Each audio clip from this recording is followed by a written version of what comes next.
સાણંદના ઉપરદળ ગામે મોટા પ્રમાણમાં માટીનું બેફામ ખનન ચાલી રહ્યું છે। ગોચરની ખરાબાની જમીનમાં બેફામ માટી ખનન ચાલી રહ્યું છે। કોંગ્રેસ દ્વારા તંત્રની માટી ખનન રોકવા અને કડક પગલાં લેવા લેખિત રજૂઆત કરાઈ હતી। સાણંદના ઉપરદળ ગામે મોટા પ્રમાણમાં માટીનું બેફામ ખનન ચાલી રહ્યું છે।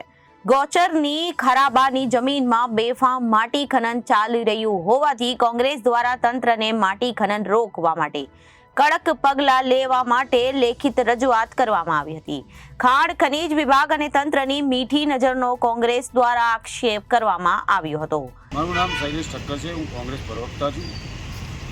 અને જે આ કોંગ્રેસ મીડિયા સેલે અમારું મામલતદારને એક અરજી આપી છે, નોટિસ આપી છે કે ભાઈ સાણંદ તાલુકાના ઉપરદળ ગામની અંદર ખનીજ ચોરીનું મોટું કૌભાંડ ચાલી રહ્યું છે।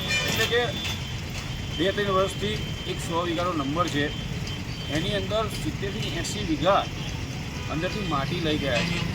તો આ એક કોઈ મોટા જે નેતાઓ હોય એમનો હાથ હોય।